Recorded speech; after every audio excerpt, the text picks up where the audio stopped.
right, greetings from the grain silos. This is Freedom Phil talking about my weird life and just some stories from back when I lived in the woods for 4 years, and you know some of the ways and why I'm me. Here's the doggo. Amazingly, that thing was bred to move cattle. Funny, isn't it?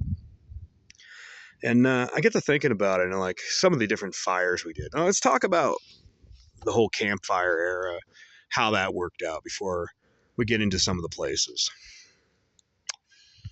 Okay, so back in the day, before I even lived out in the woods, my buddy Tone, or we'll just call him TJ, he's a camping enthusiast, fishing. Never was into much into hunting. I don't think he's ever hunted, but fishing, bowling, classic rock. He's basically a clone of his father. So you got TJ and you got TS, so junior, senior, and junior. And he'd be like, "Hey, you want to go do a fire?" And I'm like, "Okay." And yeah, we had a place in town before he had a car where it was there's this park, and then there was this big forest next to the park. So I don't know why we did it, because there was a couple other places out there around the greater farm area. Because at that point, I was living in this trailer park, near the 101. And it was basically, we were living in the neighbors, we called it the ghetto. You had like, the full-size trailer, so like, and then you had Hollywood, which Hollywood was the really nice trailers, and then there was the old broken down travel trailers that we lived in.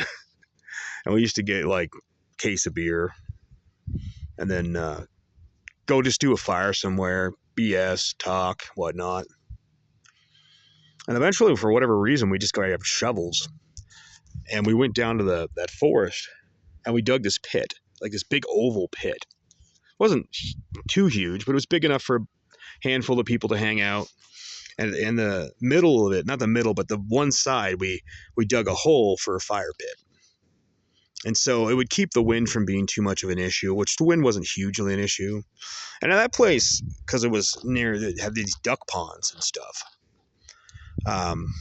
Over there fishing, little kids fishing.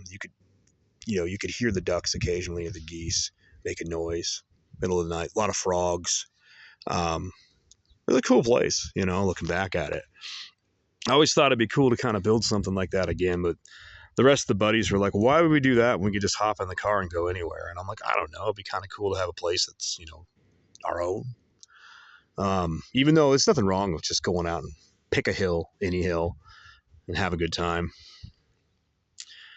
Yeah, we did that for a while.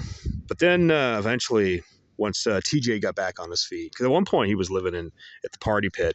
He just set up some logs and some tarps. He got evicted from his place because he hadn't paid his rent in 8 months, 6 to 8 months or something. It's a share room deal. And basically, he got back on his feet. He got a job, got an apartment. He was working at Mickey D's at that point. And he got his car. I think his first car was a Robin's Egg Blue Ford Fairmont. When he got that, he's like, dude, we got places to go, places to party. And so that was kind of the beginning of hey, he'd show up at the back door, like back when he was living in the party pit, or when he was living in that little camp trailer behind one of his relatives' place. He worked out neighboring town of Squim. Show up with like a bunch of chicken after, because back in the day, KFC didn't turn everything into a pot pie or something else. And he showed up with it was a tender roast or whatever it was. And we just sit there eating chicken above the K-Ply Mill, that hill that's up there above, well, I don't know if it's still there, but Sunset Wire and Rope. And so when he got that car, he, pop in the back of the meat plant and be like, hey, dude, want to do a fire? I'm like, okay. And if we were going west by my place, we'd grab some wood from my place, get some dry wood, But if we were just going somewhere else, usually we had a little wood left over for starter wood. And then the thing about the peninsula is that wherever there's a clear cut or a logging operation, especially if it was a tower operation or something like that, there's a giant pile of wood left over. And it's funny because, it just became kind of a facet of our life where it was like, hang out, BS. I'd drink. TJ didn't drink. Well, he didn't smoke. He didn't drink. It just wasn't his bag. He wasn't Mormon or anything weird like that. It just wasn't his bag. He didn't really care for the whole thing. And he said, I'm not going to do it. Don't want to do it. I've seen how it screws up people's lives, and I prefer not to be that person. Also, he always figured that, he's kind of, I don't want to say arrogant. He's opinionated. I'm opinionated too. But he said, I don't know if he's like, I might be an angry drunk and I don't want to fucking deal with that. I'm like, oh, you never know if you don't try. But hey, it's your life. Live it as you want to. So, we started going all over the place. Fire here, fire there, fire everywhere, as far as have a campfire. And what's funny about it is his friends are like, so you just go out with your bunch of dudes? You don't think that's sus? This is before people said sus. Isn't that kind of, they'd be like, isn't that kind of gay? I'm like, what's gay about it? Well, there's no chicks. It's a sausage party. And this is where I actually started losing a lot of respect for my common fellow man, where it's just like, look, does everything have to be this fucking 24/7, like chasing poon bullshit? For a lot of guys it is. And this is why I don't have a lot of respect for a lot of men in the world. But yeah, we'd go out there. He'd invite people, and so it'd be me, him, maybe Murphy would be there, maybe a couple other people.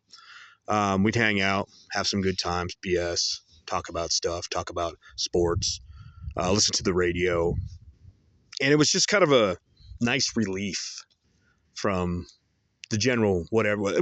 I got to be honest, I really didn't have much of a grind. I cleaned a meat plant, and I had dirt cheap rent. I had really no problems. I didn't. The only things I would have changed is I would have went trucking as young as possible, and I could have easily had a retirement stored up in like less than 10 years, knowing what I didn't know then, type of thinking. But yeah, we had a hell of a lot of good times doing that. And so I guess in further recordings, I'll talk about, some of the places that we went, because, there was a lot of them. I mean, we pretty much had a campfire, had a party, everywhere. Everywhere we could find. We're like, hey, there's a place. But hey, this is Freedom Phil. Just talking about my weird life, some of my memories and all that. Take it easy.